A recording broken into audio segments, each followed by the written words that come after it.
अरे कहाँ छुप गए हो जाकर? अरे पागल हो गए हो क्या? किसी के घर में इतना चीख चीख के गा रहे हो? ये तो तुम्हारा पोर्शन है ना, तो क्या यहाँ बैठकर कोई मीठी आवाज में गा भी नहीं सकता?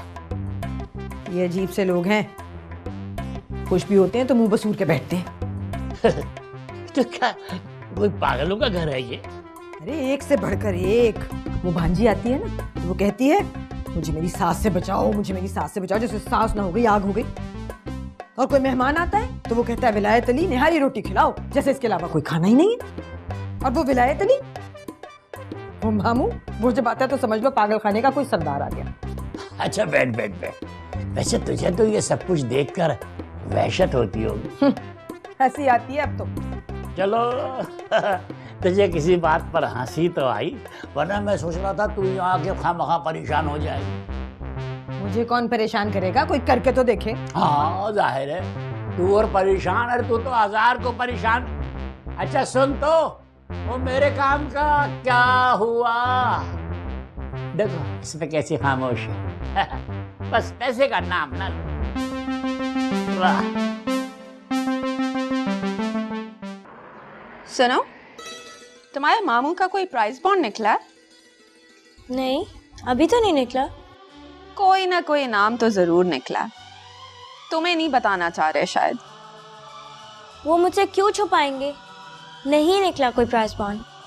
क्या तुम्हें ये मालूम है कि वो अपने घर के बैरूनी हिस्से में दांतों का क्लिनिक खोलना चाह रहे हैं? क्यों? किराए पे देने के लिए। अब मेरे मामू इतने भी पागल नहीं है कि लाखों रुपए खर्च करके डेंटल क्लिनिक बनाएंगे, वो भी चंद हजार रुपए के किराए के लिए। तो फिर वो मेरे क्लिनिक क्यों आए थे? कोई और आया होगा, आपको गलतफहमी हो गई है। क्या मैं तुम्हारे मामू को पहचानती नहीं हूँ? ढम ढम डीडी ढम ढम जैसी शख्सियत है उनकी। हैं? क्या कहा? ढम ढम डीडी ढम ढम। ढम ढम ढीडी ढम ढम, क्या मतलब? बड़ी पुरअसर शख्सियत है ना उनकी। उनसे बातें करके, उनको देखकर, उनके ख्यालात जानकर खुद ब खुद हंसने को दिल चाहता है। मेरे मामू आपको जोकर लगते हैं, कोई मस्खरे लगते हैं? मैं क्या समझती हूँ और मुझे क्या समझना चाहिए, इससे तुम्हारा क्या लेना देना है? और आपका भी कोई हक नहीं बनता फुप्पो कि मेरे मामू के बारे में कोई भी बात करे। मेरा कोई इतना फालतू दिमाग नहीं है कि मैं उन लोगों के बारे में सोचूं जिनको मैं देखना भी नहीं चाहती। तो मत करे ना। तुम आज अपने कमरे से बाहर क्यों निकली हुई हो? वो इमरान नहीं है, इसीलिए आ गई, वरना मुझे कोई शौक नहीं आपके कमरे में आके बैठने का।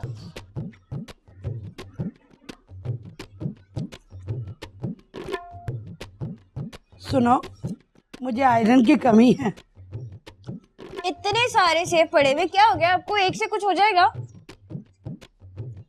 आंटी, क्या है? मैं घर में बैठे बैठे बोर हो जाती हूँ। मैट्रिक से ज्यादा पढ़ लिया होता ना, जाके बाहर कहीं नौकरी मिल जाती। चलो चपड़ासी की सही। मेरे पास लेकिन आइडियाज तो बहुत सारे हैं। हमारे मुल्क में आइडियाज नहीं बिकते। आंटी, क्यों ना मैं हाथ देखना शुरू कर दूँ? हैं? काश तुम मेरा हाथ देख लेती, आज मेरी इतनी तकदीर तो ना फूटती। आंटी, मुझे वाकई हाथ देखना आता है, और अगर मैंने हाथ देखना शुरू कर दिया तो एक हाथ के 250 रुपए तो मिल ही जाएंगे। कहाँ से सीखा है तुमने? मैंने अपनी सहेलियों से सीखा स्कूल में। ऐसे शुगल में सिखा दिया होगा तुझे। शुगर अगर कमाऊ पूत बन जाए तो क्या बुराई है? तुम ऐसा करो, गेट के बाहर एक कुर्सी और एक मेज बिछा के ना कमाना शुरू कर दो। देखो हमें भी 2 पैसे मिलेंगे, कितना अच्छा लगेगा ना। वाह जी वाह। हाथ मैं देखूं, मेहनत मैं करूं, बाहर मैं बैठूं, टाइम मेरा जाए और पैसे आपको दे दूं, है ना?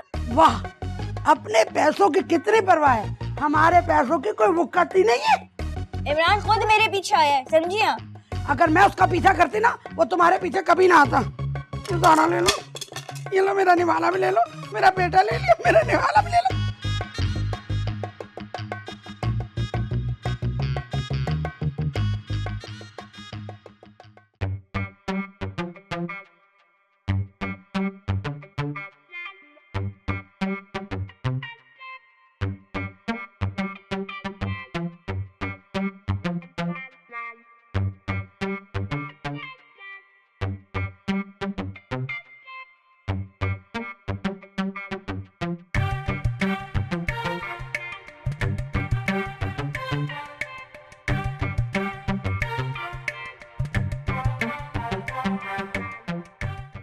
जी, क्या पूछना है आपको? आप मेरे हाथों की लकीरें पढ़कर सब बता दीजिए। आप जानती हैं मैं एक हाथ देखने के 250 रुपए लेती हूँ। पहले आप ये लीजिए, अब बताइए। ये तो एक हाथ के ही पैसे हैं। अच्छा चले। आप जिसको चाहती हैं ना, जी जी। वो आपको जरूर मिलेगा। और आपके ससुराल वाले थोड़े रोड़े जरूर अटकाएंगे, मगर कामयाब नहीं होंगे। और बड़ा ही पैसा है भाई, बहुत राज करोगी तुम। वो तुम्हारी बात तो बहुत मानते हैं, मगर ससुराल वाले कुछ टाइम में तुम्हारे गुण गाने लगेंगे। अच्छा सफर का बताओ। अभी बताती हूँ। शादी के बाद तुम्हारा सफर तो पक्का है। खुश हो जाओ भाई, तुम्हारे पास तो नेमत भी और रहमत भी है।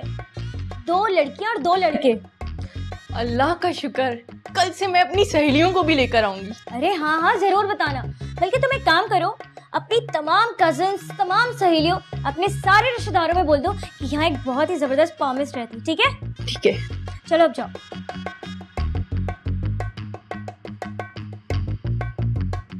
तो एक ही हाथ के पैसे हैं। चलो ठीक है। मम्मी क्या है? 1-2 दिन में मेरे दोस्त की मम्मी आप सब लोगों से मिलने आ रही हैं। बता के आए या ना बता के आए? चाय के लिए मेरे पास सिर्फ बिस्किट है, बाकी सारा बजट तुम्हारी बीवी खा गई है। अरे वो आपके लिए नहीं, पप्पो के लिए आ रही हैं। इमरान, अब तुम्हारा कोई दोस्त आए या तुम्हारे दोस्त के खानदान के फर्द आए, क्लिनिक में मैं पूरी फीस लूंगी। पप्पो वो क्लिनिक में नहीं, वो घर पे आ रहे हैं। अब मैं घर में मरीजों को अटेंड नहीं करूंगी। क्लिनिक में भी गंदे गंदे दांत देखो और घर आके भी गलीज गंदे काई जमी हुए दांत देखती रहूं मैं। बहुत हो गया। पप्पो आप तो कुछ सुनने के लिए तैयार ही नहीं होती। इतना तैयार तो है पहले से, अच्छे खासे कपड़े पहने हुए। आप सब लोग पहले मेरी बात सुने। चलो करो तकरीर। मेरे जो दोस्त की अम्मी वो अपने बड़े बेटे के लिए पप्पो को पसंद करने आ रही हैं। उनका जो छोटा बेटा और बेटी है वो पहली क्लिनिक जाके पप्पो को पास कर चुके हैं। और जिसने पुप्पो से शादी करनी है ना, वो पुप्पो को तो देख के भी आ गया क्लिनिक में। देख के भी आ गया और उसने पसंद भी कर लिया। और हाँ, वो तो अपना सर भी फोड़वा के आया था। इसका मतलब तो ये हुआ कि पुप्पो की शादी जल्दी हो जाएगी। हाँ, एक प्रोजेक्ट चला जाएगा, बस एक प्रोजेक्ट रह जाएगा। बात सुनो, अगर उन्होंने पसंद किया तो उसका ये मतलब नहीं कि मैंने भी पसंद कर लिया। अरे पप्पो लड़का तो A1 है, मेरे दोस्त का बड़ा भाई है वो। A1 की तो सिर्फ चप्पलें होती हैं। देखो, पाकिस्तान में शादी लड़की की जब होती है ना, तो सिर्फ लड़के से नहीं होती बल्कि उसकी माँ से भी होती है। इसलिए पहले मैं उसकी माँ का इंटरव्यू करूंगी। अगर वो पास हो गई तो फिर हम हामी भरेंगे। इंटरव्यू मत कीजिएगा पुप्पो, वरना शादी तो आपकी होने नहीं वाली। ये तुम कैसे कह सकती हो? अगर मैं अपनी शादी से पहले इंटरव्यू कर लेती ना आंटी का, तो शादी नहीं करती। और मैं शादी से पहले तुम्हारा DNA करा लेती ना, तो ये पता चल जाता है कि तुम्हारे मामू सगे हैं या सौतेले हैं या अडॉप्टेड है।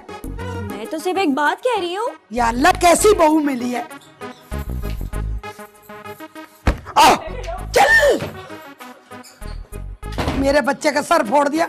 आगे इसको याद नहीं है कि मैं इसकी माँ हूँ। बेटा उलट जाए यहाँ पे। गया बच्चा, एक ही तो बेटा था मेरा। पप्पू, पप्पू, पप्पू, वो आ गई सफेद गाड़ी में, एकदम खचाड़ा है और उनकी तो हेडलाइट भी टूटी हुई है। कौन? अरे वो आंटी नहीं थी जिनको इंटरव्यू देना था। तो लेके आओ और तमीज से लेके आना। अच्छा आ जाए भाई। खुद जाके लेके आओ।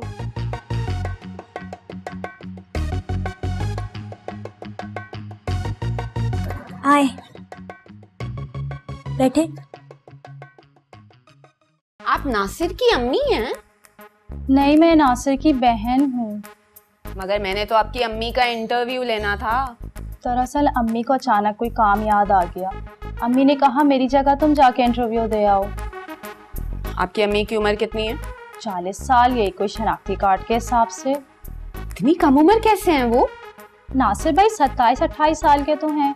शादी के वक्त अम्मी की उम्र 16 साल लिखी गई थी, यही उनकी असल उम्र है। शनाख्ती कार्ड से उनकी उम्र का कोई ताल्लुक ही नहीं। आपकी अम्मी को बीमारियां कितनी है? क्या मतलब? अरे मतलब ये कि दिल की मरीज है, शुगर की मरीज है या ब्लड प्रेशर की। और अगर वो सास बन गई ना, तो अपना कोटा पूरा करना ही मुश्किल हो जाएगा। अल्हम्दुलिल्लाह मेरी अम्मी सेहतमंद हैं। आज तक उनको बुखार भी नहीं चढ़ा। मुझे लगता है कि इस सिचुएशन से उनके नंबर माइनस में जा सकते हैं। आपकी अम्मी के ज़ौक शौक क्या हैं? घूमना फिरना, मेकअप करना और क्या। अच्छा ठीक है, फिर एक आखिरी सवाल, नासिर आपकी अम्मी का प्यारा बेटा है, चहेता बेटा है या लाडला बेटा है? नासिर भाई अम्मी की जान है, लाडले भी हैं, चहीते भी हैं, और वैसे भी पहला बेटा होने की वजह से नासिर भाई बहुत ज्यादा उनके करीबी हैं। मैं आपके भाई से शादी नहीं कर सकती। तो फिर मैं घर जाकर क्या कहूँगी? यही कि आपकी अम्मी फेल हो गई हैं। मुबारक हो फुप्पो, आप तो चंडाल सास से बच गई हैं।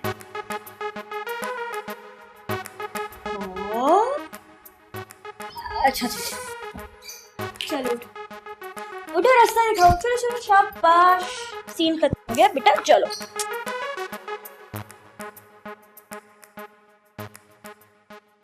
तेरी भांजी कह रही थी ना मुमानी आने को है, आ जा तो खाली कर देती हूँ।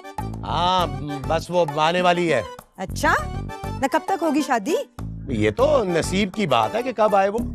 ठीक है, तेरी शादी के चावल खा के चली जाऊंगी। लो बताओ, अरे मैं किसी दिन तुम्हें और तुम्हारे मियाँ को ना अपने हाथ के पके हुए दाल चावल खिला दूंगा, मगर अभी तुम ये मेरा कमरा खाली करो बस। हर पल है यहाँ बेचैनियाँ, कुछ अटकेलियाँ,